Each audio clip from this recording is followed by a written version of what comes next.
Well, we're live and it's time to go. Hello, it's Tuesday, it's Facebook Live, and nice to be with you. And I'm home, which is so nice to say. I'm home. I have to get my notes for you guys. Today's topic is if you catch the flu, what to do. And it's actually quite a problem, and you'll sometimes see newspaper articles, not that often, but on occasion. And currently it's February. You know, this will be live, or it'll be available forever, but it's currently February and the third week in February. And here in San Diego, there have been 168 cases. People have died in San Diego from the flu this year. Now, that's a horrible statistic, and if you look around the country, it's much, much worse. I mean, just imagine San Diego, this beautiful environment with the sun, it's warmer here. What's the flu like in other places? How many people are getting sick in other places? So it's a big problem. So I want to talk a little about the history of flu first, and then I'm going to tell you what to do. I'm going to tell you how to protect yourself, or if you catch the flu, what to do. I'm going to try and do it in 30 minutes, but my track record is going to take a little longer, but let's try. The first thing is we've all heard about the 1918 flu. A pandemic flu, pan means all over, demic, the world. A pandemic flu affected the world in 1918. It killed over 20 million people in the US, 53 million people around the world, this flu. And it hit healthy people. It hit people who were vibrant and healthy, not the old and the sick or the young. It hit healthy people. Oh, my wife's watching. Hi, honey. And I know my mother-in-law is there. So, ciao, mama.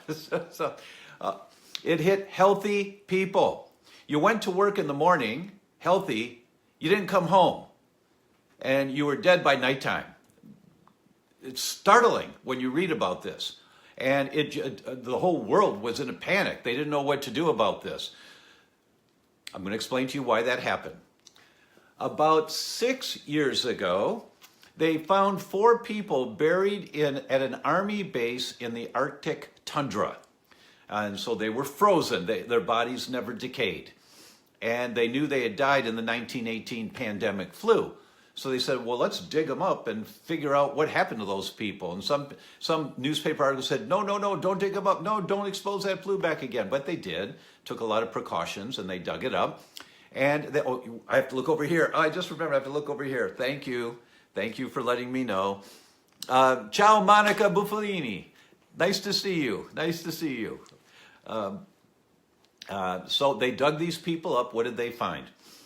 They found that their immune systems in their lungs produced a soldier, it's called macrophages, and they produce an excessive amount of macrophages. They were startled as to how many there were. Your lungs make macrophages. Every time you breathe in something that's not good for you, your immune system goes to protect you. And it will do that by producing macrophages that fire these chemical bullets called cytokines, and they destroy the bacteria, they destroy the virus, they destroy the mold, whatever it is.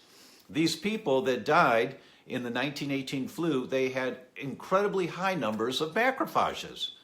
Now, when a macrophage goes after something to destroy, firing the chemical bullet, it does that, and the thing is broken up and it's gotten rid of. When you produce too many macrophages, you get collateral damage. When you get collateral damage, you cause inflammation. I have to look over here. When you cause inflammation, you cause swelling. When you cause swelling, that's pneumonia. So people drowned in their own pneumonia in one day. In that 1918 flu. This is why it killed healthy people, is because their immune systems had the energy to overreact. They're not supposed to overreact, but they had the energy. They're young, strong, healthy people. They overreacted. You guys get this? Hello, Hubert. Hello, Hubert. Thank you. Do you get this? They had a strong body, a healthy body. Their immune system had the reserves to go after this particular flu virus? Well, when the macrophages fire the chemical bullets, it's like a high-powered rifle. You know, boom, boom, boom, boom, like that. What happened here for these people that died was that the spring on the trigger, firing the high-powered bullet, the cytokine, the spring on the trigger was broke. So it was pop, pop, pop, pop, pop, pop, pop, pop, pop, pop, pop, pop, pop, pop, pop, pop, non-stop. They drowned in their own pneumonia in one day. That's what happened in the 1918 flu. Now, I printed out a few articles so I could show you this because this is so startling. This stuff is just unbelievable. In the journal Blood, in 2005, they published this article, Vitamin D is a potent suppressor of interferon gamma-mediated macrophage activation. In other words, the reason that the spring on the trigger was broke was because these people didn't have enough vitamin D. When they have a vitamin D insufficiency or a vitamin D deficiency, your immune system can't, it's not, the trigger doesn't bounce back after you fire a chemical bullet. It gets stuck in the on position. And if you're young and healthy and vibrant, it's pop, pop, pop, pop, pop, pop, pop, pop, pop, pop, pop, pop, like that. And that's how people died in 1918. Now, pandemics occur about every 25 years, right? Hello, Fiona, in Arizona. Hello, Fiona. Pandemics occur about every 25 years. The last pandemic was in 1968. We're just a little bit overdue right now. And the big pandemics occur about every 100 years. The last big pandemic was 1918. We are now in 2018. Hello, Tracy in South Carolina. That's 100 years. We're due for another big one. Another big one. So this talk today is critically important so you guys understand what to do about this. Are you with me so far? Give me a thumbs up or something so I know that, you know, if you have some questions, type them in. If I see the questions, I'll ask for them. Pascal in France, hello. Thank you for joining. Thank you.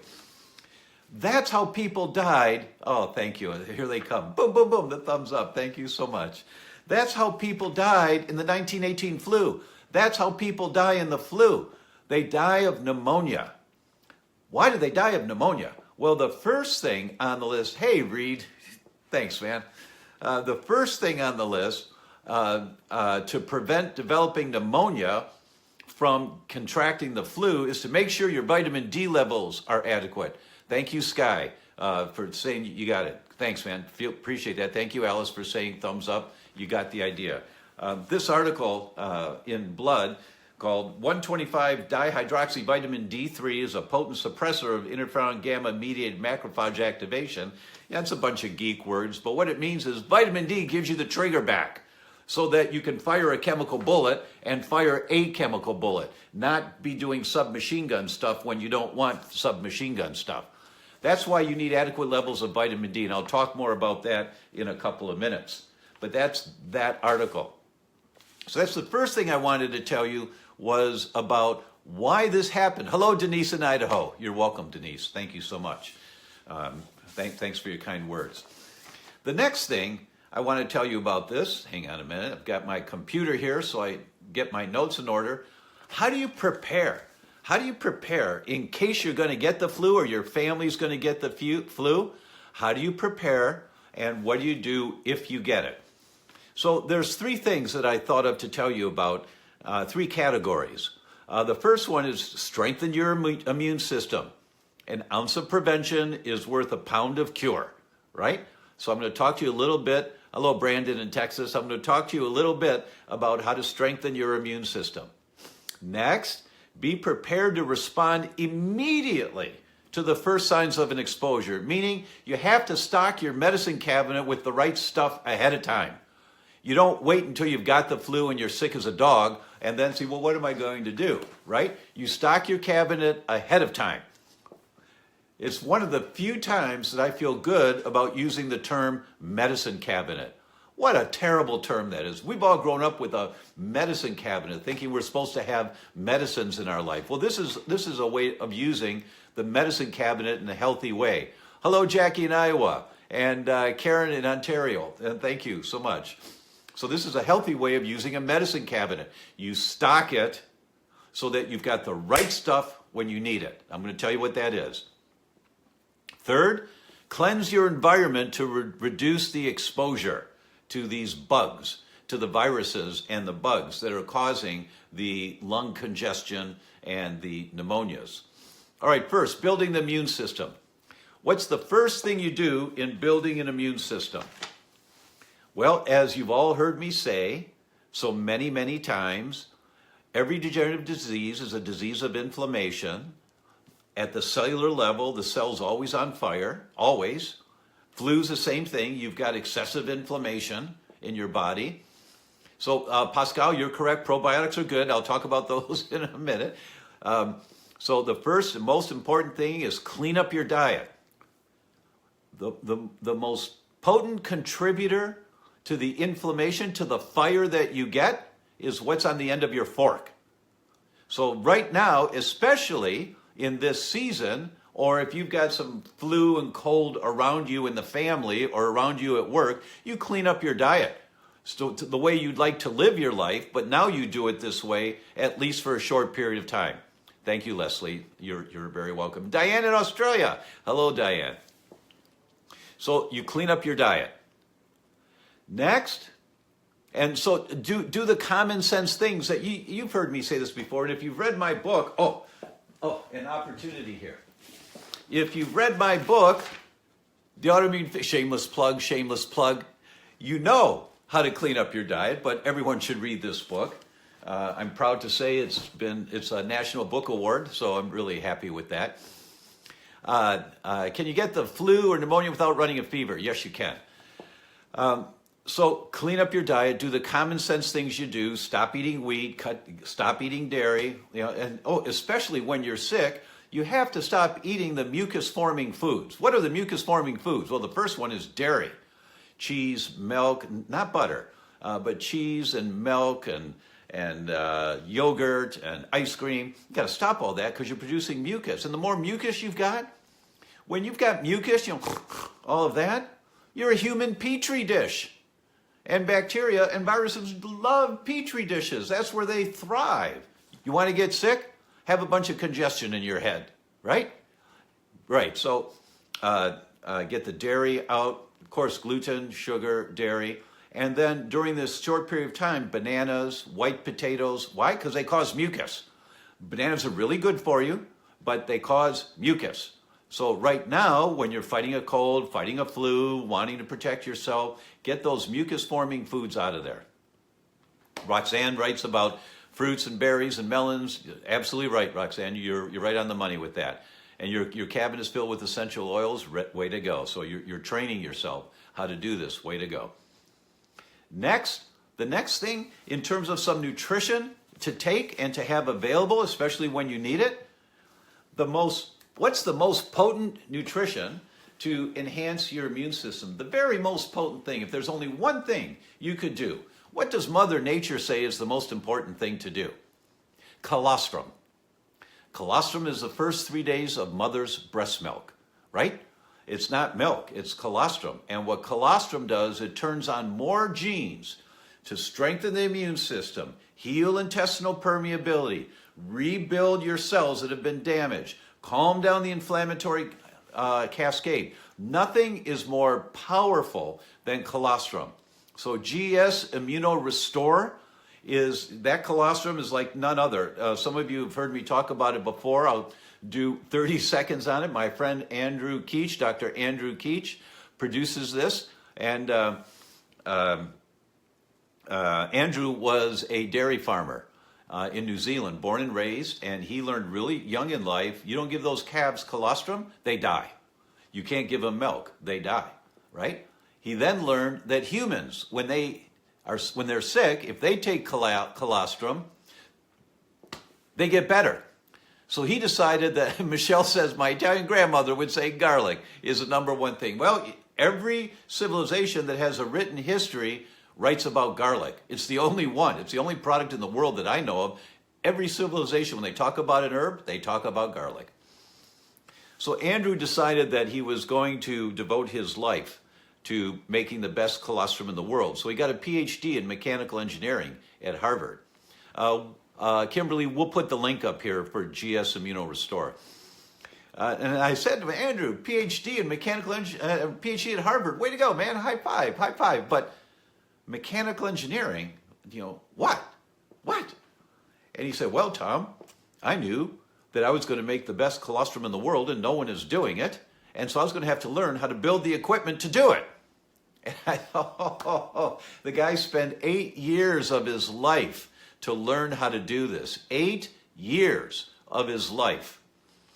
Andrew now makes the best colostrum in the world. His colostrum is so good. 3 countries, maybe more, this was 2 years ago I learned, 3 countries in Africa license and pay for his colostrum as the first treatment of choice for people diagnosed with HIV. You want to fight a virus? HIV, AIDS. The 3 governments say this is the best product that we can come up with, better than any drug. And they give that to people first. And that's GS Immunorestore, the exact same product. So we take colostrum every day. My wife and I take colostrum every day. Not like Andrew. Andrew does an 8-ounce glass of the powder, and he just puts some water in there and mixes it up, and he just downs it every day. So, I do a scoop.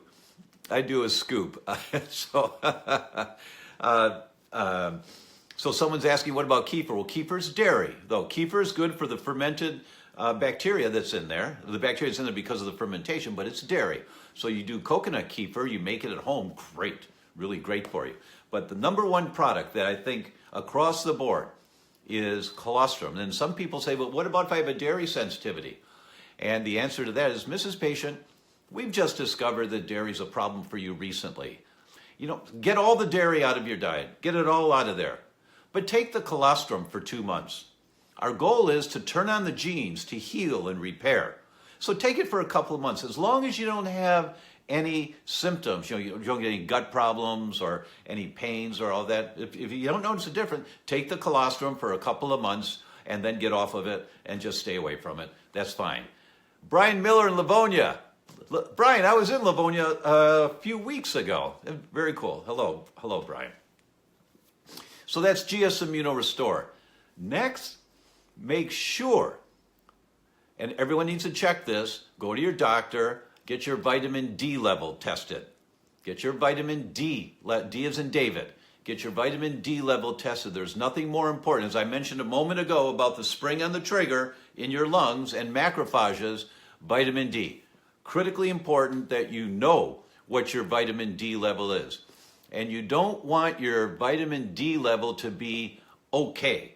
You want your vitamin D level to be exceptional. Exceptional, really good, vibrant, really vibrant. Why? Because receptor sites are like a catcher's mitt. The pitcher throws the ball to the catcher, right?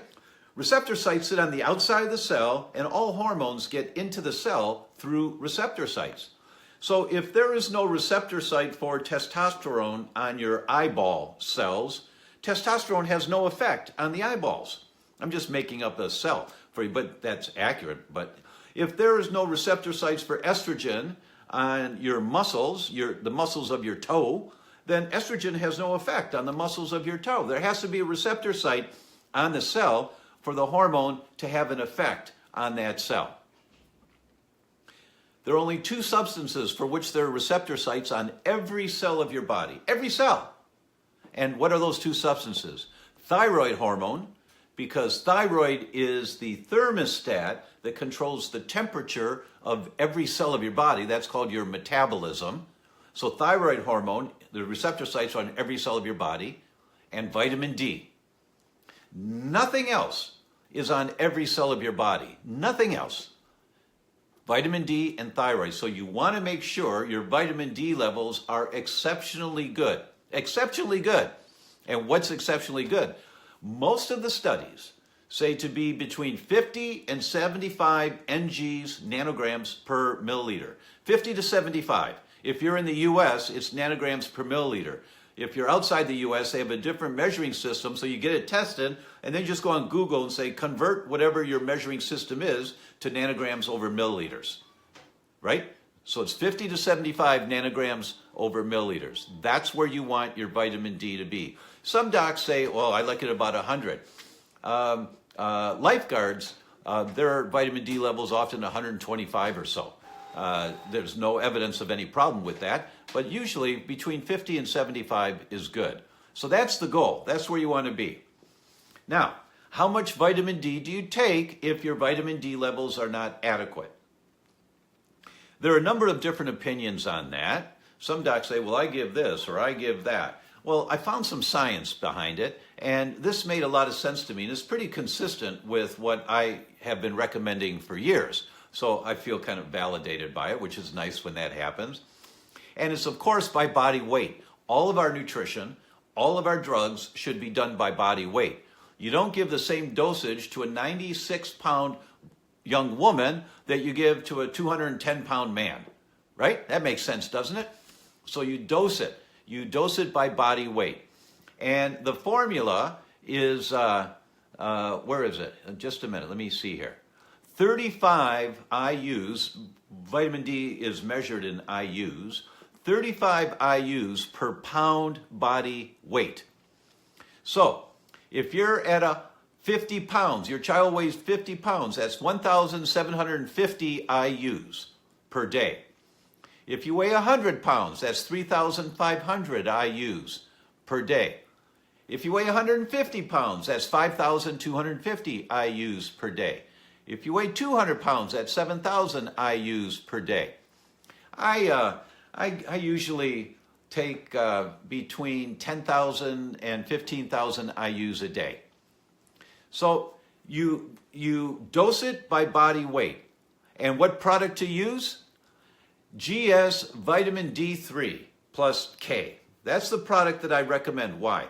It's a liquid. You put some drops on your tongue. It's really easy. And the form is called micellized. There's different forms of vitamin D. Micellized vitamin D is the most absorbed form. In a study, they showed that if you compare emulsified vitamin D, which is the way most nutrition companies produce it in their products, and it's a really good way to absorb your vitamin D, to get emulsified vitamin D, it's good, it's absorbed. But when you compare emulsified vitamin D to micellized vitamin D, your blood values go up 5 times higher with micellized vitamin D. So that's why I give these drops, just a little eyedropper, just put a drop on your tongue, on your child's tongue, really easy, doesn't taste bad, doesn't have any nastiness to it at all. And you dose it by body weight.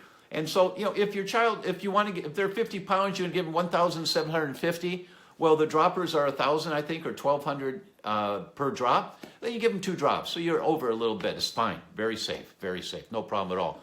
When people are deficient, when you do a blood test and it comes back and you're at 21 and you want to be between 50 and 75, I give them 10,000 units a day for 7 to 10 days, maybe 2 weeks.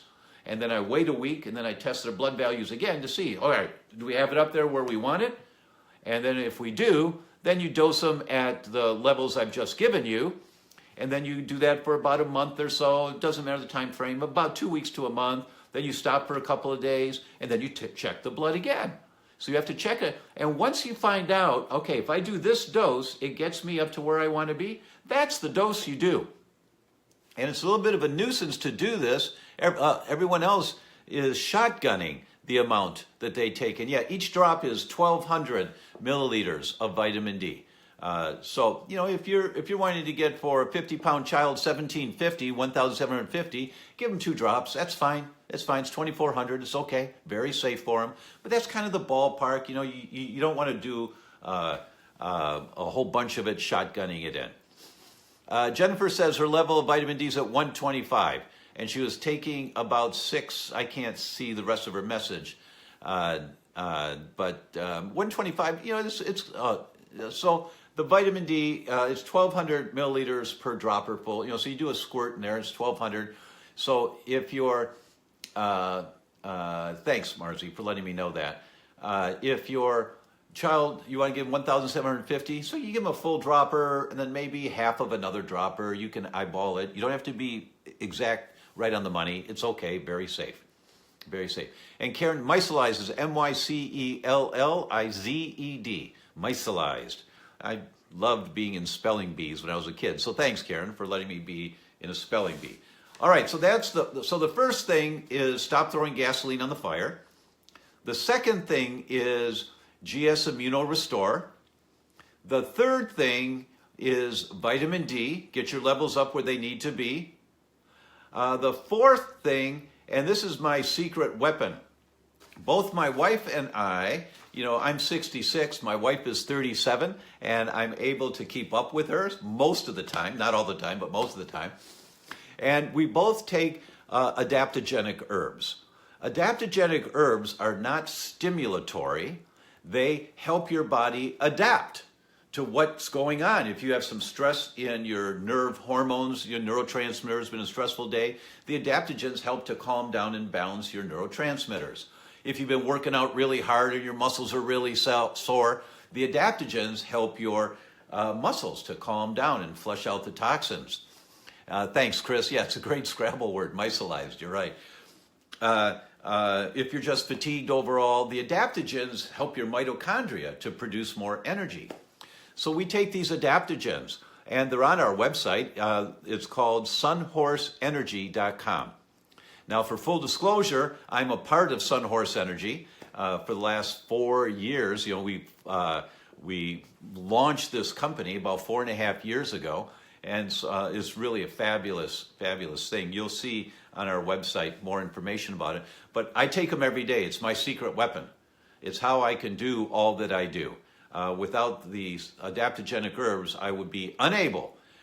Fred asks, will it reduce neuropathies? Well, Fred, it reduces inflammation. And if lifestyle, you stop throwing gasoline on the fire, and depending on what the trigger is for the neuropathies, but yes, many, many people talk about that and how wonderful it is. And we have a product, a brain product, is called, I'm going blank on the name of it. Honey, type in the name so I can say what it, I forget the name on that one. But anyway, back to the herbs, the adaptogenic herbs. They're our secret weapon, and I recommend them to everybody. I'd say, you know, give it a shot for a couple of months. For men, it's called Mojo 8.5. Mojo 8.5. Julie Matthews is watching. Hi, Julie. For women, it's called Thrivogen. And it just brings your vitality up across the board. Across your board. Oh, thank you. Thank you. Someone said, hard to think on your feet. Bless you. Thank you. I'm not laughing out loud. Yes, right. Thank you. Oh, it's Fog Cutter. It's called Fog Cutter. Thank you for that. The fog lifted. So for the neuropathies, Fog Cutter is a really great product for that. It seems to help quite often. Hey, Scott. Scott Larkin says, go Sunhorse. Thanks, man. Thank you so much. All right, so that's the third thing. The first thing, stop throwing gasoline on the fire, clean up the diet. Second thing, GS Immuno Restore. Third thing, vitamin D. Fourth thing, Sunhorse Energy. Now, be prepared to respond to the first signs of a flu exposure. Karen asks, adaptogens for life? Absolutely. No dependencies, nothing develops where you need but they just help you adapt to the stress of life. Absolutely, absolutely. Be prepared to respond, to be a first responder in case you have an exposure. Critically important. How do you do that? Stock your medicine cabinet. That's the first thing. I'm going to tell you 3 things to do. There's a whole lot more, but I'll tell you 3 of them. Stock your medicine cabinet. What do you stock it with? Since I opened my practice in 1980, we opened on Valentine's Day in 1980. And since then, my go-to product, shortly after that, these products came out in 1983, 84, somewhere around there. My go-to product for the last 30 years, and what I travel with everywhere I go, no matter where I am on the road, I've always got my Biocidin. Always. It's a combination of a number of different herbs that are antibacterial, antifungal, antiviral, and anti-biofilm. They're remarkable, just remarkable. So many hundreds of people that I have recommended them to over the years. You'll see the link here for the flu combination. The Biocidin, it comes, I've always called it the trilogy, and I have to change that, and I'll explain to you why. But the trilogy was, there's a spray. Every time I get an airplane, I give myself a shot of Biocidin, because I'm breathing the air, enclosed air, with 200 people on a plane. I don't want to breathe all their crap. Oh, sorry. But you understand what I'm saying. So I give myself a little protection. Next, so that's the spray. And people that have recurrent sinus infections, they do this trilogy that I talk about. It works really well. The sinus infections stop. So you do the spray, and then there's a liquid. I put 4 or 5 drops in a little bit of water, gargle. And with kids, I say, no, this is what you have to do when you gargle. It's not going to taste bad. It doesn't taste really good, but it's not going to taste bad, but you have to patooey. And the kid looks at me, you have to patooey.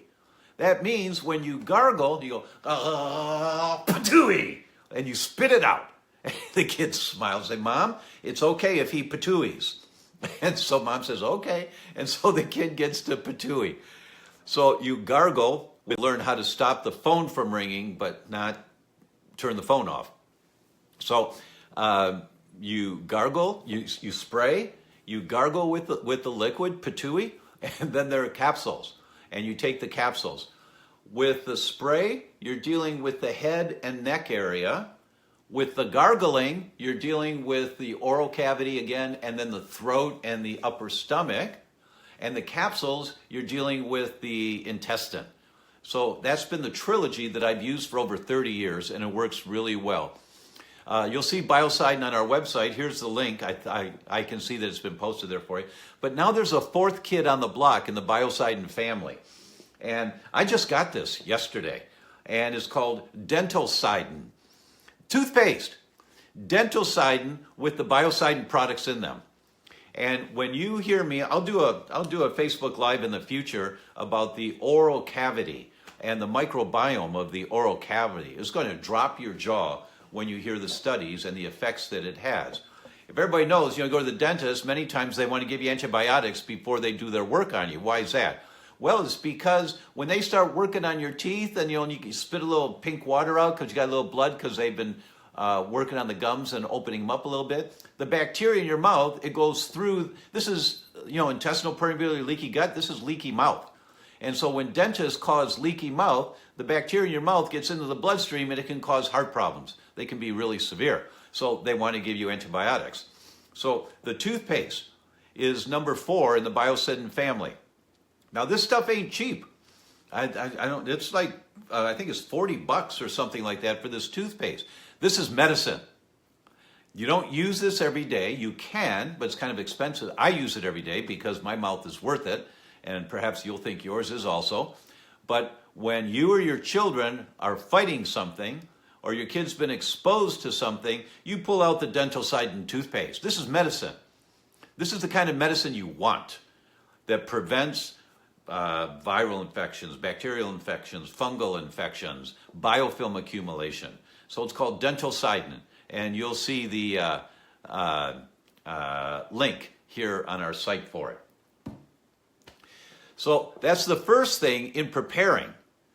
And my note said, be prepared to respond to the first signs of an exposure. And so that's Biocidin. The next, gargle with green tea. You gargle with green tea 3 times a day. As this study just talked about, gargling with green tea, and you reduce your risk of flu by 29%. 29%. Gargling with green tea. This was a meta-analysis. They looked at a whole bunch of studies that looked at this topic of gargling with green tea. Obviously, most of the studies are done in the Far East because people drink a lot more tea there. But they found on the meta-analysis, the consensus on all of the studies was a 29% reduction in getting the flu when you gargle with green tea. So during the flu season, you can gargle with green tea. Just make some green tea, let it cool off to room temperature, and you just have it around in a container on the counter, and you just pour some and you gargle with it. Doesn't take much.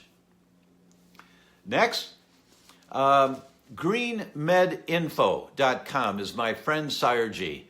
And Sire has devoted his life to carrying information out to all of us that drops your jaw again and again and again. So I took a look at Sire's site, and he talked about cranberry juice. And when you take a little bit of cranberry juice, just a little bit of cranberry juice. Cranberry juice constituents affect influenza virus adhesion and infectivity. Many docs know about using cranberry juice for bladder infections, urinary tract infections, that it really helps. And there are many, many studies on that. Yes, Sire is a genius, Mary. You're absolutely right. Many studies on that. But I never would have thought of it. But it doesn't work just in the kidney and the ureter and the bladder. It works in your body. So like for your lungs. So the influenza virus, it can't adhere in the lungs, and it can't stick, and it can't infect you as well. And they found that having just a little bit of cranberry juice regularly, multiple times a day, had a beneficial effect. So I just pulled this one out because that's really easy, you know. You buy a bottle of cranberry juice at the local health food store. Don't get the sugar, the one that's loaded full of sugar. You know, get ones at the health food store. And if they're a little tart for your kids, mix it with apple juice. Mix it with a little apple juice is fine.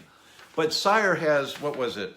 I think I wrote it down. I don't know where I wrote it down. But I think it was 48 different things with the studies for each of them that you can do to protect yourself from the flu. I believe it was 48 different topics of protecting yourself from the flu. Brian says, love Sire G, so credible. You're absolutely right, Brian. Absolutely right. So those are the three things I wanted to talk about at the first signs of an exposure. Now I want to talk about, remember I said there were three topics? The three topics, let me bring them up again. Strengthen the immune system, be prepared to respond immediately to the first signs of an exposure, and cleanse your environment to reduce exposure to the bugs, to the viruses. So let's talk about cleansing your environment. You've all heard me talk in the past about the air and how toxic the air is. Well, this study just shocked the heck out of me. The breath. Look at the title of this one. I can't read it on the screen there. Infectious virus in exhaled breath of symptomatic seasonal influenza cases from a college community. They checked the breath, not sneezing, not coughing, just breathing. And they found 48% of the samples of just breathing had the flu virus in them. 48%. So what does that mean? When you're on a plane, you spray yourself with biocidin, right? You protect yourself, but you have to understand the exposures that we get all the time. All the time. Do you guys get this? Are you, like, I think you're getting it. You know, I think you're still around. I can't tell, you know, if you're out there or not, but there are comments that come. That's really helpful. Yvonne in Austin. Hello, Yvonne. Sometimes I get conscientious. I'm talking to myself, you know, so it's nice to see. Oh, thank you. Thank you for the thumbs up. That's nice. I need that once in a while. So now listen to this from the same study. If these college students got the flu vaccine, they increase the risk of infecting others in their community six-fold. 6 times more likely that somebody else that they were in their community, the people they lived with, 6-fold increased risk of infecting them with the flu if somebody got the vaccine. Not that these people got the vaccine, or they got the flu. They did, but this study didn't talk about that. What they talked about, if they got the vaccine for the flu, it was a 6-fold increase in contaminating others who then got the flu. And this wasn't just in the current season. It also was the previous season. So if you got a flu vaccine last year, you're still contagious this year, infecting others. It's like, what? What? We don't hear about this kind of stuff. We just don't hear about it. This is from the Maryland Institute for Applied Environmental Health, School of Public Health, University of Maryland. It's like, what? It's hard. And I had no idea that if you get a vaccination for the flu, you have a 6-fold increased risk of contaminating the people you live with and you're around next year. Next year. Just read the science, you know? And of course they try to suppress all of this. Why? Because there's $1 billion industry and they're trying to mandate that everybody gets these vaccinations. Now for the flu. Will I post this article? Marianne asked if I will post this article. Yes, Marianne, I will post this article in this link. So you have to wait till later, you know, come back to it on Facebook. By the way, guys, if you're watching this, please like us on Facebook. And then go to theDr.com and like us on theDr.com so we can send you the announcements of when we're doing this stuff. But come back to here in a day or so, and I will post this article there so that you guys all have it. Next, where's my other articles here? Oh, here. No, is that it? The next one, shower heads. Where's my showerhead article? This was as startling as could be. I was like, what? I've got it here somewhere, but I'm just going to bring it back up on my computer because I printed it out so you guys could see it. Let me see where it is here. I'm supposed to have all this together. I'm sorry. You know, I do my best to have it together, but I don't know where the showerhead article is. So I'm just going to tell you about it. I'm going to look at it on my computer screen, and that showerheads. Showerheads contain 100-fold more bacteria and virus in the biofilm that develops in the showerhead than the water that comes into the house. That a biofilm is almost like this plastic, this hard plastic that develops in our guts. It's like a polymer substance that bacteria live in. It's how your bacteria protects itself. You've heard of antibiotic-resistant bacteria? One of the things they do, why the antibiotics don't work anymore, is because the biofilm, the National Institute of Health tells us it takes 100 times the dosage of antibiotic to get through the biofilm to get at the bacteria that you're trying to kill. It's 100-fold increase in requirement for antibiotics. I didn't know this. Showerheads form biofilms.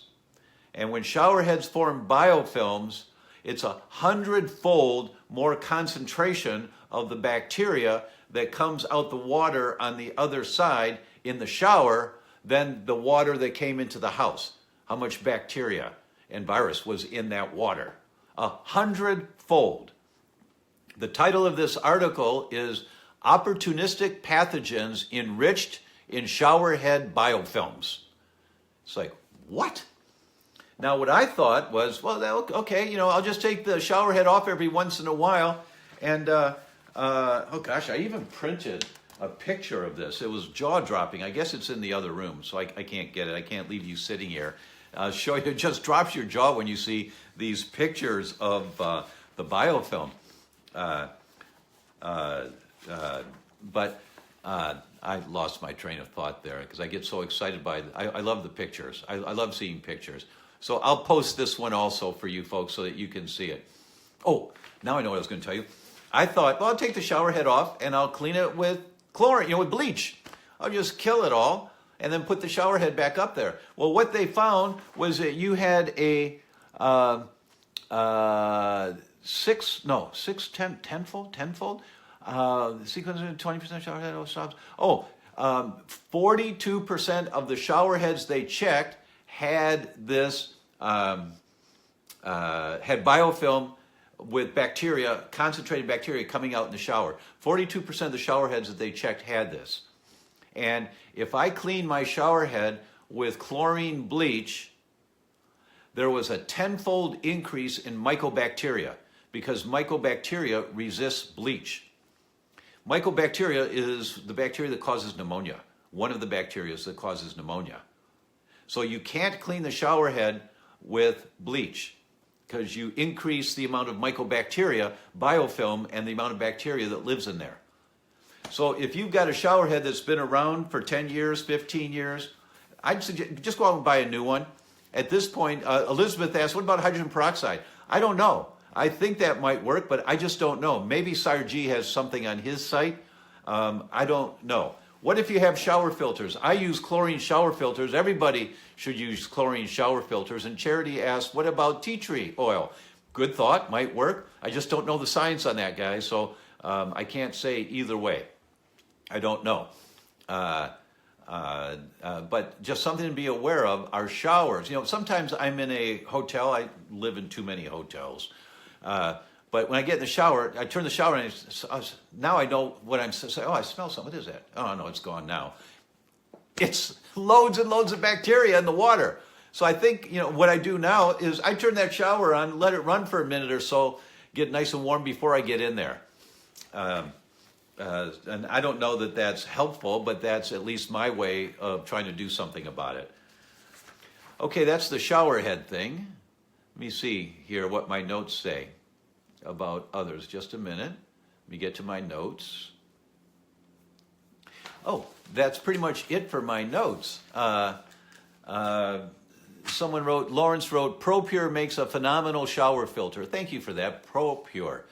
And Elizabeth says, kills MRSA. That's very strong antibiotic-resistant bacteria. I'm not sure what you're referring to, Elizabeth. I missed your first comment, so look for Elizabeth's comment above where she says kills MRSA, and that's going to be helpful. All right, folks, that's it for today about the flu. Get your vitamin D level checked. Stock your medicine cabinet. Reduce the garbage that you're eating during the flu season. Know that you're getting exposed out there all the time, and take some preventive actions. I walk around with I've got biocidin spray in my car. It's, of course, in the house. It's in my carry-on bag when I travel. Thank you all very much, and I will see you again next week. Take care. Bye.